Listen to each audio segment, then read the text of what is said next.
बिहार के चुनाव में मतदान की प्रक्रिया चल रही है। अब की बार किसका बिहार, ये सबसे बड़ा सवाल बना हुआ है और अब से लगातार 3 दिन तक यही सवाल रहेगा जब तक 10 तारीख को मतगणना नहीं हो जाती है। आज मतदान बहुत तेजी से सुबह से ही शुरू हुआ है और ऐसा लगता है कि बिहार की जनता स्पष्ट तौर से एक अपनी नई सरकार चाहती है। अगले 5 साल तक सबसे बड़ा सवाल यही है कि मुख्यमंत्री नीतीश कुमार को एक और मौका मिलेगा या दरअसल जनता किसी और के बारे में विचार कर रही है, यानी कि तेजस्वी यादव के बारे में। 15 जिलों की 78 सीटों पर बीते 3 घंटों में 15% मतदान हो चुका है। यह अपने आप में एक रिकॉर्ड सा हो सकता है। फरबिसगंज में अब तक 15% मतदान है, फतेहपुर में 15%, नरकटिया में 14%, इसके अलावा सहरसा में 11 और मोतिहारी में 14% मतदान हो चुका है। आज इलेक्शन का मायने बहुत ही अहम इसलिए भी है क्योंकि सीमांचल और तिरहुत क्षेत्र में वोटिंग पड़ रही है। इन तमाम क्षेत्रों में खास करके अगर हम सीमांचल की बात करें तो यहां पर मुस्लिम मतदाताओं की तादाद ज्यादा है। तकरीबन 25 विधानसभा सीटों पर इनका सीधा निर्णायक जोर रहता है। ऐसे में सबसे बड़ी बात यह है कि इस बार क्या होने जा रहा है। इसके साथ साथ मुख्यमंत्री नीतीश कुमार के मंत्री में से 9 मंत्रियों की किस्मत का फैसला आज होने वाला है। तो क्या जेडीयू वाकई में इस बार अपना कमाल कर पाएगी, खास करके तब जबकि नीतीश कुमार ने कहा है कि ये उनका आखिरी चुनाव है, इस बार जिता दीजिए, इसके बाद फिर आगे क्या होगा कोई नहीं जानता। तीसरे चरण के हाई प्रोफाइल मतदान में हम आपको तमाम लोगों तक ले चलेंगे, बताएंगे आपको कि कहां कहां क्या हो रहा है। फिलहाल अभी आप 3 ये तस्वीरें देखिए अलग अलग पार्टियों से ताल्लुक रखने वाली महिलाओं की। ये पहली तस्वीर शरद यादव की बेटी और कांग्रेस के उम्मीदवार सुभाषिनी यादव की है। महादेवपुरा में इन्होंने मतदान किया है। दूसरी तस्वीर पीपल्स पार्टी की माफ कीजिएगा पुष्पम प्रिया चौधरी की है और इस बार वो बहुत बड़े बदलाव की बात कर रही थी। उन्होंने पूरी दुनिया को चौंका दिया जब फुल पेज ऐड उन्होंने अगस्त 2019 में डाला था, मुख्यमंत्री अगला कौन होगा। तीसरी तस्वीर बाहुबली नेता की है जो कि जेल में बंद आनंद मोहन की पत्नी लवली आनंद की थी। लेकिन इन तब के बीच मीनाक्षी ये बताइए कि वोटों का समीकरण क्या दिखा रही हैं आप, हमारे दर्शकों को क्या बता रही? आज जो मतदान का रेशियो है वो बीते 2 दिनों से और ज्यादा बेहतर दिखाई दे रहा है और एवरेज वोटिंग जो अभी तक दिखाई दे रही है बीते 3 घंटे में क्या स्थिति है वो सबसे पहले दर्शकों के सामने रखती हूं।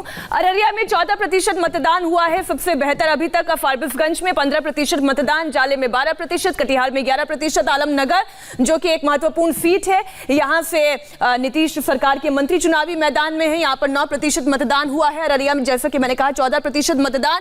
केवटी और किशनगंज ये मुस्लिम बहुल इलाका है, यहां पर भी अच्छा मतदान का प्रतिशत है, 11% और 12%, और दरभंगा में 10% मतदान हुआ है। केवटी से आप जानते हैं अब्दुल बारी सिद्दीकी चुनावी मैदान में है। और कौन-कौन से इलाकों से आई है मतदान के प्रतिशत की, ये प्रतिशत का आंकड़ा वो आप देखिए।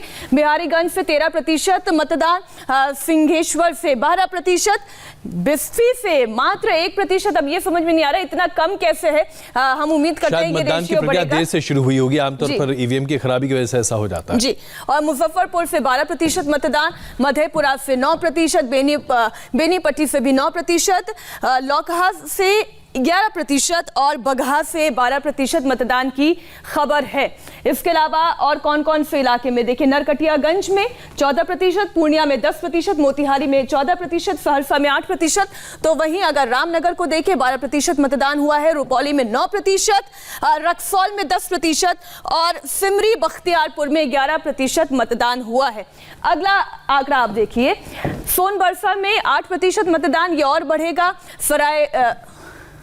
सरायरंजन में 10% मतदान, बथनाहा में 10% ही, पिपरा में 15%। देखिए ग्रामीण इलाकों में अगेन आप देखेंगे कि बहुत अच्छा वोटिंग परसेंटेज है जो और समय के साथ बढ़ता जाएगा। रीगा में 13%, सुपौल में 12%, महुआ में 10% और समस्तीपुर में 10% वोटिंग अभी तक हुई है।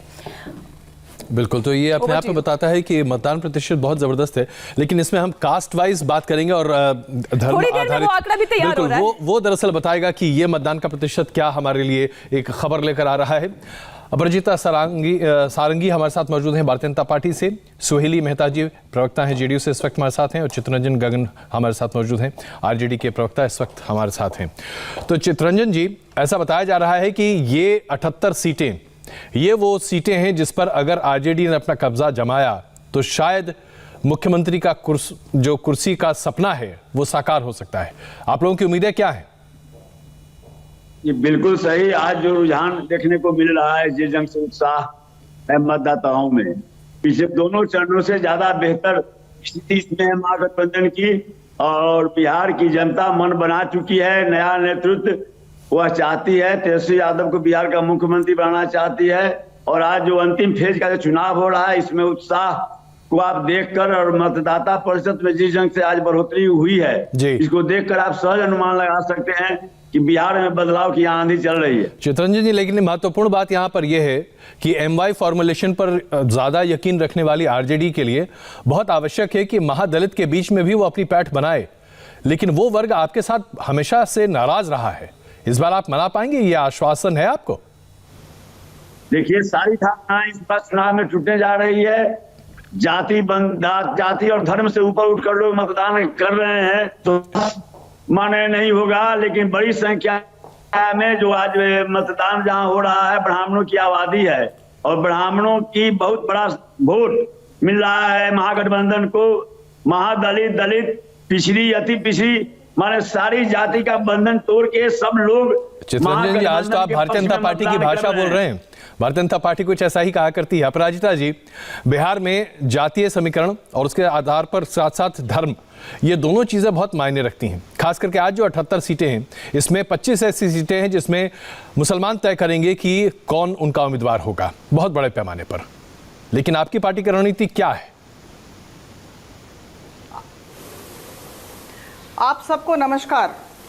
आज तीसरे और अंतिम चरण में, जैसा कि हम सब जानते हैं, 15 जिलों में 78 सीटों पर मतदान जारी है। और जैसा कि हम सब देख सकते हैं, भारी तादाद में लोग हैं, महिलाओं की संख्या काफ़ी है। आदरणीय प्रधानमंत्री जी ने सबको अपील की है कि अधिक से अधिक संख्या में आकर मतदान में हिस्सा लें, इस लोकतंत्र के उत्सव में हिस्सा लें। और मैं आप सबको बता दूं, जो पहले हमने कहा है मैं दोहराना चाहूँगी, जो पार्टी ने कहा है मैं दोहराना चाहूँगी, 2/3 बहुमत से एनडीए जीतने जा रहा है और आदरणीय श्री नीतीश कुमार जी हमारे मुख्यमंत्री होंगे। मैं आप सबको बता दूं। चलिए, ये आश्वासन आपका बिल्कुल सही है, लेकिन मैंने जो सवाल पूछा उसका तो जवाब दीजिए ना। आप जानते हैं कि आप जानते हैं कि आपकी, बता रही हूँ, मैं आपके प्रश्न का उत्तर दे रही हूँ जी, मैं आपके प्रश्न का उत्तर दे रही हूँ, मुझे कुछ समय दें। भारतीय जनता पार्टी और नीतीश कुमार जी की पार्टी जेडीयू, हम सब विकास की राजनीति कर रहे हैं। हम किसी भी जाति, किसी भी धर्म के तुष्टीकरण की राजनीति नहीं करते हैं। अपराजिता जी, अगर ऐसी बात होती तो फिर पाकिस्तान का जिक्र क्यों आता? अगर ऐसी बात होती तो फिर कश्मीर से आतंकवादी बिहार में आकर रहने लगेंगे, ये बातें कोई कैसे करता? ये बातें तो तभी होती हैं जब आप अपनी जीत के लिए पूरे आश्वस्त नहीं होते हैं। कभी भी तुष्टीकरण की राजनीति के समर्थन में नहीं है। चलिए, आपने अपनी बात सामने रखी। अब जरा मैं सुहेली जी तक का रुख करूं। सुहेली जी, जब नीतीश कुमार जी साफ कह चुके हैं अपनी अंतिम रैली में कि मेरा आखिरी चुनाव है, मैं बड़े सीधे तौर पे आपसे पूछना चाहता हूं, जनता क्यों भरोसा करे नीतीश कुमार जी पर? क्योंकि जब आप आखिरी चुनाव लड़ रहे हैं तो उसके बाद आपकी अकाउंटेबिलिटी तो 5 साल बाद है ही नहीं। अगर आपको सत्ता दे भी दी गई तो जनता पूछेगी ना कि 5 साल बाद आपने क्या किया। पूछने के लिए तो आप रहेंगे नहीं।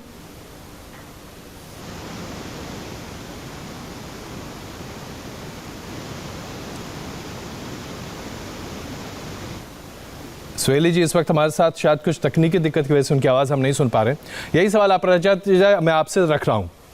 ये बताइए कि बीजेपी एनडीए के पूरे इस गठबंधन में मुख्यमंत्री के तौर पर नीतीश कुमार जी हैं, कैसे भरोसा करे जनता? जिस मुख्यमंत्री पर भरोसा करना चाहती है वो कहते हैं आखिरी चुनाव है, आगे लड़ेंगे ही नहीं। आदरणीय श्री नीतीश, हेलो, मैं इस संदर्भ में कहना चाहूंगी कि आदरणीय श्री नीतीश कुमार जी 15 साल मुख्यमंत्री रहे हैं जी, और काफी अनुभवी राजनीतिज्ञ हैं। इस दिशा में ये उनका निजी निर्णय है। अपने बिहार की जनता के साथ उनका डायलॉग चल रहा था और वहां पर उन्होंने इस तरह की घोषणा की और उनके निजी निर्णय पर भारतीय जनता पार्टी की तरफ से किसी भी तरह की टिप्पणी करना जायज नहीं होगा। चलिए, सुहेली जी हमारे साथ जुड़ चुकी हैं, इसलिए मुझे लगता है कि वही बेहतर जवाब दे पाएंगे। सुहेली जी, जी, कैसे जनता आप पर यकीन करे? देखिए, उनके दिए गए भाषण का सभी लोग अपने अपने तरीके से विश्लेषण कर रहे हैं। अच्छा। ये बिहार विधानसभा चुनाव के थर्ड फेज का यानी अंतिम फेज का ये अंतिम प्रचार का वो मंच था। तो उसमें नीतीश कुमार जी ने स्पष्ट तौर पर कहा कि ये अंतिम चुनाव का अंतिम ये प्रचार है, इसलिए हमारी कैंडिडेट को आप वोट देंगे कि नहीं, अंत भला तो सब भला, यानी कि आप लोग सब लोग मिलकर सुहेली जी, अगर आप चाहें तो मैं नीतीश कुमार जी की एक कथन को आपको फिर से सुना सकता हूं। नहीं, बिल्कुल, उन्होंने बिल्कुल ऐसा नहीं कहा था। हम तो 10 बार बिल्कुल ऐसा नहीं कहा था। उन्होंने सीधे तौर पर कहा ये मेरा आखिरी चुनाव है, अंत भला तो सब भला। अगर आप मानते हैं कि जीत हमें मिल रही है तो कहिए ये जीत की माला मैं स्थानीय उम्मीदवार को पहना दूं।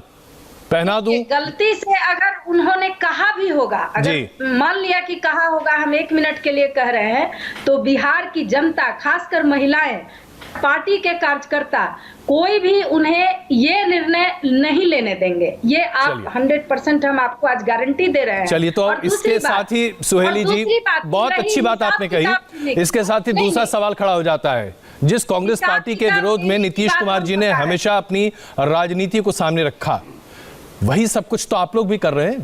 कांग्रेस पार्टी में भी तो कहा जाता है कि किसी भी तरीके से सोनिया गांधी और राहुल गांधी अपना स्थान न छोड़ें। यही बात तो आप भी कह रहे हैं। नीतीश कुमार जी छोड़ना चाहते हैं, आप नहीं चाहती कि वो छोड़ें। देखिए, पारिवारिक पार्टी की तुलना हमारे से नहीं कीजिए। ये चूंकि आदरणीय नीतीश कुमार जी ने अपने विजन से, कंप्लीट प्लानिंग के साथ, जब से बिहार में सरकार उन्होंने बनाया है, तब से बिहार को सबसे पहले किस चीज की जरूरत है, उस जरूरत को ध्यान दिया है। आज मुद्दे रोजगार के हैं, लेकिन आज से 5 साल 10 साल आप जरा मुद्दे पर रहे। मैं आग्रह करता हूँ, विनम्र आग्रह है मेरा, कृपा करके सुन लीजिए। आप मुझे बताइए ना, क्या फर्क है कांग्रेस पार्टी के कार्यकर्ताओं में और जेडीयू पार्टी के कार्यकर्ताओं और प्रवक्ताओं में, जब वो ये कहें कि अगर वो छोड़ना भी चाहें तो हम नहीं छोड़ने देंगे? क्योंकि वो बिहार चला रहे हैं ना, बिहार अच्छे से चला रहे हैं। कांग्रेस कहाँ चलाई, कहाँ चली गई कांग्रेस? राष्ट्रीय पार्टी आप देख रहे हैं कहीं पर, लेकिन नहीं, हम राहुल गांधी को ही प्रधानमंत्री बनाने के लिए उम्मीदवारी के रूप में देंगे। ये बात है। हमारे नीतीश कुमार जी ने 15 सालों से बिहार की हर वर्ग की जनता का, हर जात धर्म, सभी लोगों, सभी जनता का ख्याल उन्होंने रखा है, और जिनको जिस चीज की जरूरत का जवाब चित्रंजन जी बेहतर दे सकते हैं, इसलिए मैं आपको बीच में रोकर चित्रंजन जी के पास चलता हूं। चित्रंजन जी, क्या वाकई में बिहार की जनता का ख्याल बहुत अच्छे तरीके से बीते 5 साल में रखा गया है, 2015 से लेकर 2020 के बीच में? ख्याल रखा गया कि लाखों लोग बिहार आना चाह रहे थे, तो माननीय मुख्यमंत्री जी ने कहा कि मैं बिहार में घुसने नहीं दूंगा। जिसकी कमाई पर इस जीडीपी का जो दावा कर रहे हैं, वही जो है अप्रवासी बिहारी, उन्हीं के कमाई पर इस जीडीपी का दावा कर रहे हैं। इनका कोई उसमें योगदान नहीं है। और उसके बाद कितने लोग रास्ते में दम तोड़ दिए। आने के बाद माननीय नीतीश जी ने कहा कि जो आए हैं अब इनको जाने की जरूरत नहीं है, मैं ऐसी व्यवस्था करूंगा, इनके लिए यहीं पर मैं रोजगार उपलब्ध कराऊंगा। और हुआ क्या कि जो है सो लोग देखते रह गए, अंत में मजबूरन अपनी पत्नी का गहना बेचकर, अपने आपने बड़े आरोप लगाए हैं, इसलिए एक छोटा जवाब का मौका सुहेली जी को हमें देना पड़ेगा। हमें ब्रेक लेना है सुहेली जी, मेरे पास सिर्फ 30 सेकंड है, एक छोटा जवाब प्लीज। जो लोग स्थापित उद्योग को उजाड़ने वाले हैं, रंगदारी टैक्स के आधार पर, जो लोग दूसरे का उद्योग छीनने वाले हैं, रोजगार छीनने वाले हैं, वो चुनी करने वाले हैं, वो लोग इस तरह की बात करते हैं। बहुत आश्चर्य की बात है। नीतीश कुमार जी रोक कब दिए? अरे सिस्टम में पहले लाएंगे तभी न करेंगे। आपकी तरह अराजकता फैलाने का तो कोई विचार है नहीं बिहार में। मैं क्षमा चाहूंगा, आप दोनों के बीच में आना पड़ रहा है, वक्त की कमी की वजह से हमें यहाँ पर एक छोटा सा ब्रेक लेना पड़ रहा है। आप सबका धन्यवाद इस चर्चा में शामिल होने के लिए। लेकिन स्थिति स्पष्ट है, इसमें कोई दो राय नहीं है कि 2005 से लेकर 2015 के बीच में बिहार की स्थिति में बहुत सुधार हुआ था। लेकिन क्या यही बात 2015 से 2020 के बारे में कही जा सकती है? इस पर चर्चाएं जारी हैं, लेकिन सबसे बड़ी बात यह है कि इस पर आखिरी फैसला जनता को लेना है, जो ले रही है। मतदान की प्रक्रिया चल रही है, हमारा विशेष कवरेज भी जारी है। बन रही है हमारे साथ।